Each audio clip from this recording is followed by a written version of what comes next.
One man can change the world with a bullet in the right place.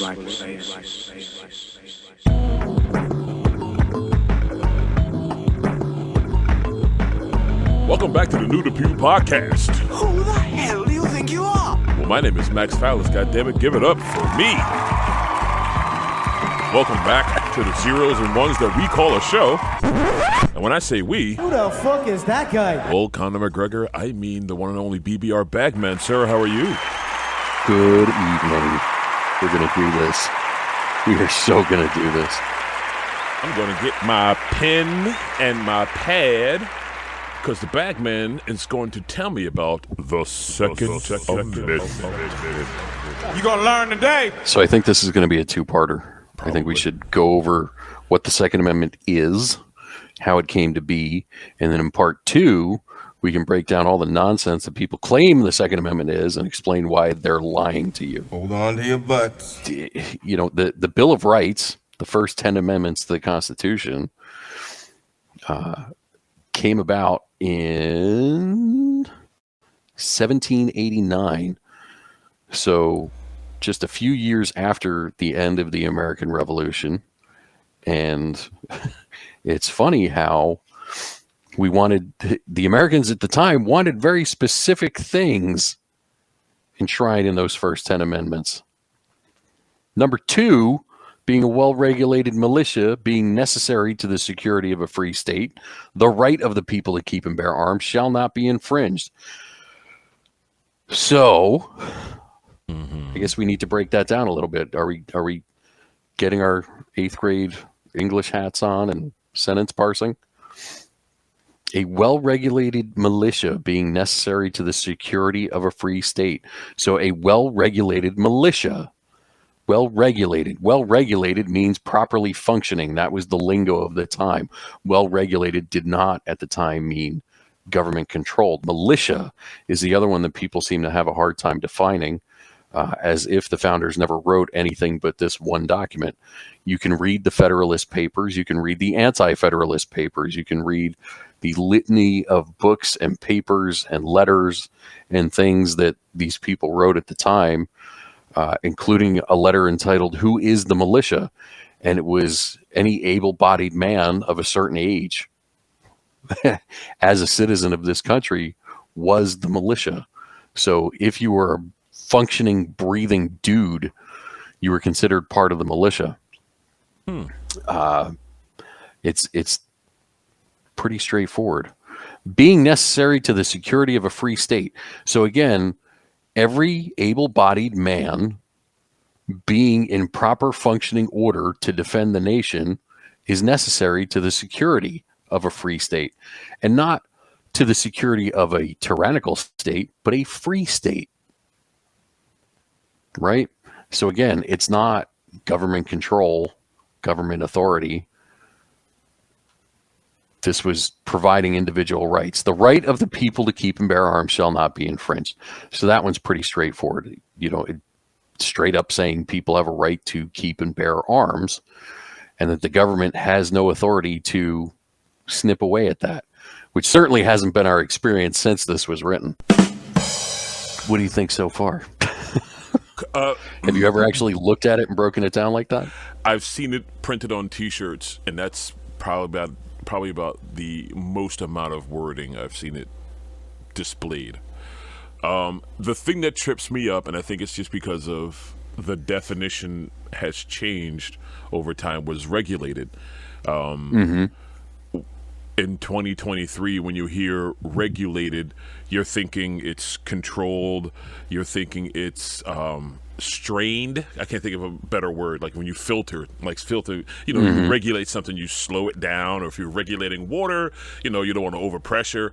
So that's something that I think people who have not done enough research really have been fooled by, I guess is the best word, because like you said, the term regulated has changed over time, but no one knows that for the past 50 years unless you've looked into the history of the whole thing. And again, I think it's because we've changed the parlance of it, not necessarily the actual meaning of it, but we've applied it in a way that's kind of stretched it a little bit. If you tell me that your watch is well regulated, so that each piece is properly functioning with the rest, that makes sense, right? Does it mean it's being controlled or held back in some way? Okay. It's more that it's been measured and calibrated, right? I see your point. I think without your pre-context or without your setup, for simpler terms, I would think that I would think that the parts of my watch were... You had bits and pieces. My bits and pieces were made a certain way in order to conform and stay in line and like you said, function together. And then the first thing that pops into my mind is a regulation uniform. When a soldier's out of regulation, it means like your collar's not tucked in, like you're not in line, you're not conforming, right. You're not, yeah. So it's interesting. Words well, are very important. Here's the other thing. Had the irregular U.S. American revolutionaries just fought a standing army, do you think they were happy with all the government regulations that were coming down on them in the form of taxation without representation, and over interference from... I gotcha. But then, right. So again, we can scratch the surface with just the language, or we can take a half step back and look at a little bit broader picture. The other one I think is funny is when they try to claim or people talk about arms. Yeah, what being is the limited to definition of muskets, arms? Or even like, I'm always a big fan of the old samurai days where samurai would walk around with swords on their hip, and it was just a regular common thing. That sure. I mean, I would consider that to be a means of self-defense. Of course. So why can't we open carry swords like we used to? Some states you can. Oh, I gotta move. Tie my hair up into a samurai braid and get my kimono out and my fucking... Was it a hakama? I actually have a hakama from my old Star Wars days, but yeah, see, like I would... I think this came up in one of the recent discussions of like what classifies arms. Right. And my response is everything.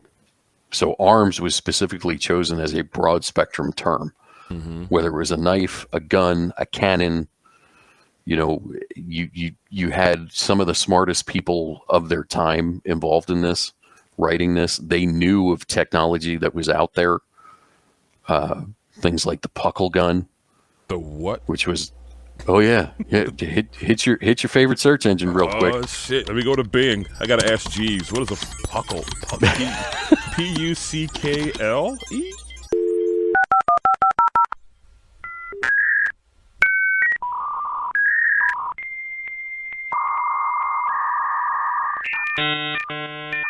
The puckle gun was a primitive, crew-served, manually operated flintlock revolver, patented in 1718 by James Puckle, a British inventor, lawyer, and writer. That's according to Wikipedia. It was a crew-served weapon of its time. Now, crew served mean like you had a crew, like a couple of dudes? You had more than one dude working on this thing. Yeah, you had somebody helping aim it. You had somebody firing it. You had somebody helping load it, because it's massive. It's not a revolver like a handgun. It's a revolver like a basic machine gun. Yeah. So they were aware of certain technologies, and they intentionally used a term that would be broad. These same people then wrote letters of marque for people with privately owned warships. I'm going to say that again. Privately owned warships to hunt down pirates. Oh, okay. So you had a ship bristling with cannons. So not just one, but you had a whole bunch of them. And you were able to own your own fleet, if you would. because that was like having cars. So to make it 2023-esque, like having a Hummer with a fucking cannon on top of it, or like having the truck, the Warthog from Halo, like parked in your garage. The Hilux with the converted to a technical, sure. So that was okay. So that wasn't all at that time limited just to the authorities, so to speak. Correct. Wow. And that's, again, one of those things that I think people forget. A lot of the cannons that were used in the Revolutionary War were privately owned. It was things you had because you might need them. So using the So I think the founders would look at us now with our AR-15s that are neutered to semi-automatic and neutered to certain magazine capacities in certain states, and New Jersey banning the 50 caliber and things like that. And they'd be like, what are you doing? We talked about this. What's the problem? Including one of my favorites, and I haven't looked this up recently, so one of our fact checkers can come after me for this, but I believe it was Thomas Jefferson who argued against including the Second Amendment in the Bill of Rights. So the person credited with founding the Democratic Party, and not because he didn't agree with it, but because he felt it was extraneous, and no one would ever question the right of individuals to own arms, keep and possess them, and bear them as needed. Question. So our founding fathers came here from Britain, I guess? England? No. Where? No. Many of them were born here. Okay. So they were subject to the British Crown because this part of America was still colonies of the British Empire. So many of them had been born and raised here and saw themselves more as Americans than British subjects. Was there a document from their homeland that had guidelines that they were like, all right, we see how they had it, let's make ours so it's not as fucked up as theirs? Or like, was there an anti-constitution, if you would, that they said, you know, we don't want to do this, like an anti-blueprint or something that, you know what I mean? I'm sure they looked at all the laws and regulations that were being forced upon them, and there I go using the word regulation, right, the way we use it currently. But the rules and constraints and requirements, and you know, again, a lot of this started over taxes, and that they were being forced to send so much back to England and didn't feel that they were keeping enough here, you know. Yeah. Somebody else has their hand in my pocket and is eating up all my profits. Get your hand out of my pocket! Get your hand out of my pocket, nigga! So that was a lot of, you know, well, when I grew up, I'm not doing that to my kids. I tax my kids now. I tax them now. We used to do like a candy, like if they were buying candy or something, like, all right, give me a piece, you know. Imperial tax, I used to call it. Wow. Yeah. Gotta, you know. I mean, well, and that's on brand. It is. Imperialism loves taxes. Yeah. It's how they afford the lavish lifestyle. I didn't know you can own a warship. I'm still stuck on that, to be honest with you. Shit, man. Yeah, I mean, because it does make sense. Because when you watch like old school style movies and shit, it is up to you and your neighbor to defend the neighborhood, essentially. So why wouldn't you have the best that you could afford? Sure. And you got to keep in mind, a lot of these people were involved in commerce and trade and business of Small various business types. owners, A lot of people, everything was small business at the time. There were no giant corporations, really. It was the crown was the one giant corporation that was the monopoly over everything else. And then everybody else was, you know, figuring out how to make their way. And they were either producing something to sell, or they were providing a service for a price. And one of those things could be moving cargo. And when cargo gets intercepted by pirates, well, How do we stop that from happening? We're losing too much money to piracy. How do we put an end to that? Look at me, sure. Look at me, sure. I'm the captain now.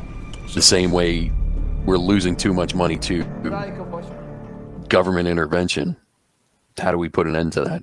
And a lot of these people knew as soon as they signed the Declaration of Independence, they were putting a bullseye on their forehead. They knew what it was going to cost. Yeah, and they knew that the ripple effects of that decision would be long lasting, and they could always have to be looking over their shoulder. So why not make sure that you and your neighbor could defend each other? Mm-hmm. And so here's another fun one to do is go through the list of names that signed the Declaration of Independence. Everybody wants to talk about, like, John Hancock signed it real big, and George Washington became our general and then first president and all those things. And that's all well and good. But take a look at a lot of the other names on there and just pick one and research what happened to him afterwards. Because something like 70% died during the revolution, lost everything they had their families killed. You know, it's was not without cost. right. New Jersey didn't want to go that way. The people that were in New Jersey historically wanted to stay under the crown. I think some people in New Jersey have kept that attitude, specifically when it relates to firearms, private ownership of arms. Odd question. What's the Third Sure. Amendment? The Third Amendment is one that never sticks in my head for some reason. I never First, mentioned. second, fourth, fifth, third. No soldier. This is a good one. No soldier shall in time of peace be quartered in any house without consent of the owner, nor in time of war, but in a manner prescribed by law. So that has to do with quartering troops, because that was the other thing, that British soldiers would come and just claim your house. Oh shit! So We're talking setting up like camp here. old school Well, squatting. what do you mean? What do you mean? Yeah. But to the degree that, like, you guys are going to go sleep over here. We're going to take the beds, and we expect breakfast to be ready at 0600. So chop. What is the Fury? The tank movie Fury with Brad Pitt and John Bernthal and Shia LaBeouf. Like, there's a scene where they, like, roll up into some chick's house and literally do that. Like, they're not disrespectful, but there's a tension of, like, Sure. you know, yeah, I know exactly what you're talking about. That's wow. That's Quartering troops. so that prevents our guys from doing it, or it being done to our people. Both. Oh, okay. Both. Okay. So this is the other thing that we need to take a look at. Let's start with number one. Congress shall make no law respecting an establishment of religion or prohibiting the free exercise thereof, or abridging the freedom of speech or of the press, or the right of the people peaceably to assemble and petition the government for a redress of grievances. It's a constraint on government to enumerate a right of the people, right?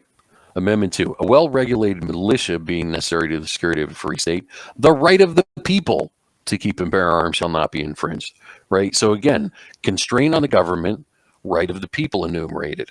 Amendment 3, no soldier shall in time of peace be quartered in any house without the consent of the owner. So again, you can't just tell people what to do. The people have rights. Mm-hmm. Amendment 4, the right of the people to be secure in their persons, houses, papers against unreasonable searches and seizure, etc., etc. No, Amendment 5, no person shall be held to answer for a capital or otherwise infamous crime. Again, constraint on the government. 6, in all criminal prosecutions, the accused shall enjoy the right to a speedy and public trial by an impartial jury of the state and district wherein, again, rules for the government. Wait, I thought it was a jury 7. of your peers. No, that's not in there. That does not appear in there anywhere. It's a common misconception. Here, let's read it all the way through. In all criminal prosecutions, the accused shall enjoy the right to a speedy and public trial by an impartial jury of the state and district wherein the crime shall have been committed, which district shall have been previously ascertained by law, and to be informed of the nature and cause of the accusation to be confronted with witnesses against him, to have compulsory process for obtaining witnesses in his favor, and to have the assistance of counsel for his defense. Wow. So where the hell do So we you get have a jury right of to- your peers from then? Because the idea is that it's a speedy and public trial in your district. Okay. So in your locality, not of your peers. So the neighborhood decides your fate. Correct. Because if you're a corrupt politician, should we have corrupt politicians judging your behavior? Those would be your peers, wouldn't they? Oh, yeah, that's a good point. I'd rather have the old lady that's been sitting in the window every goddamn day watching everybody go by.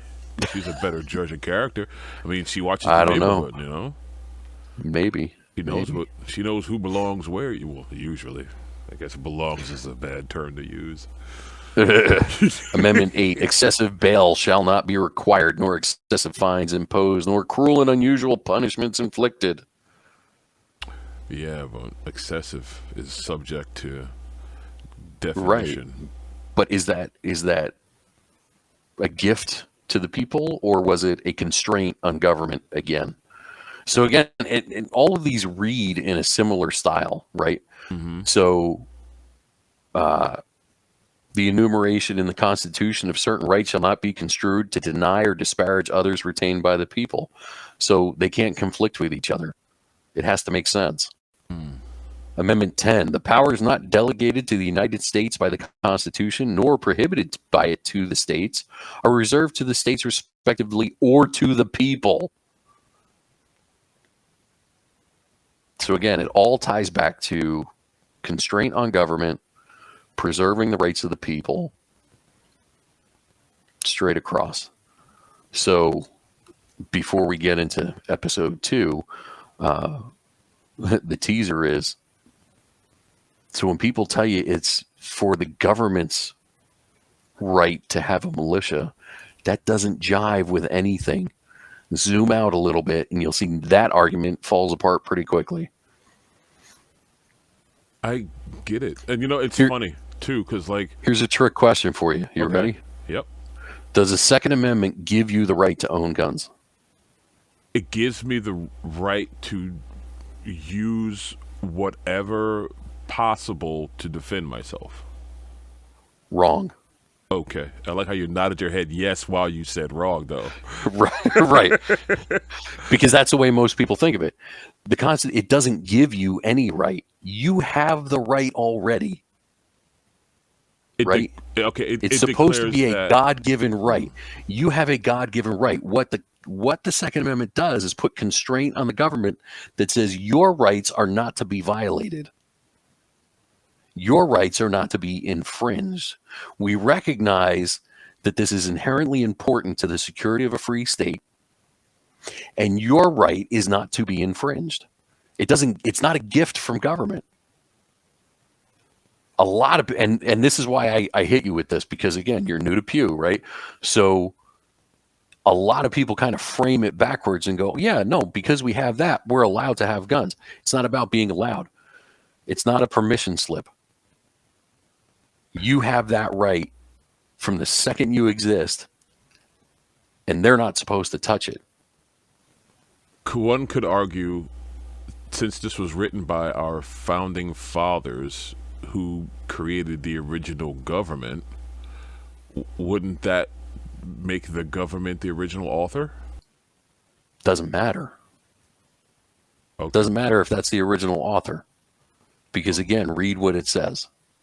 The right of the people shall not be infringed. It's not saying that due to the government deciding you are allowed to have firearms or you are allowed to keep and bear arms, you may, in accordance with government restriction, no.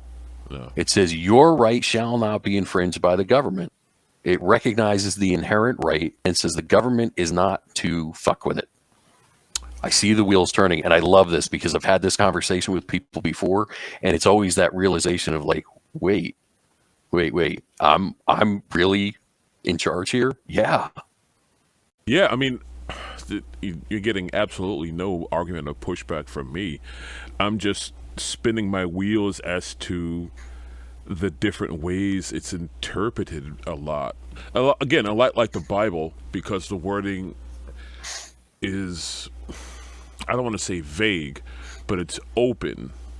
And to some degree, it's even open to interpretation. Like, what is arms? Like, what's regulated and all that stuff that we already discussed. So it's easy for me to see how the perception of it has been and can be manipulated when it's being broadcast to somebody who doesn't know.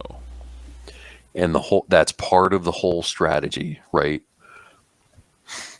The bottom line is all government turns tyrannical at some point if it's not kept in check.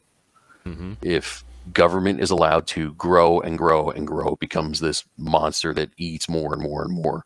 And it's like a domino effect. It snowballs and it takes over and it picks up speed and it gains more and more and more. And it just keeps going. So this specific government was designed with a system of checks and balances, right? Mm-hmm. We have 3 branches of government to prevent any one part of government from having too much power. They have to get permission from another branch of government. They have to get signed off on by another branch of government. The interpretation is left up to another part of government, independent of the other 2. It's always broken down like that.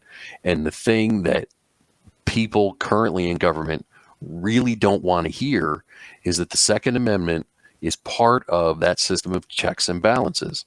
That if the government goes rogue, we have a way of stopping it. It's a doomsday switch for an out-of-control government. And nobody likes talking about that part of it because it's scary. It's like making a will with your spouse because nobody wants to think of that. Right. Yeah. Yeah. That's a really good analogy. That's the last will and testament. Yeah. For a good government, right? That if it ever gets really bad, here's your do not resuscitate. Here's how you pull the plug. Well, speaking of plugs. You want to talk about stuffing things? I do. I want to stuff some things. You can go right to into www.stinceusa.com and use coupon code NEW2PEW to save 10% site-wide. Thanks to our good friends over at Stuffing Things. Stink USA. So that's it for this episode. Be sure to check out the sponsors we mentioned earlier. If you want to join the conversation, you can email us at new2pew@blackbagresources.com. You can check out the website, blackbagresources.com. And if you really want to go deep, you can check out the Black Bag Resources Network and become a part of the community. Thanks for listening.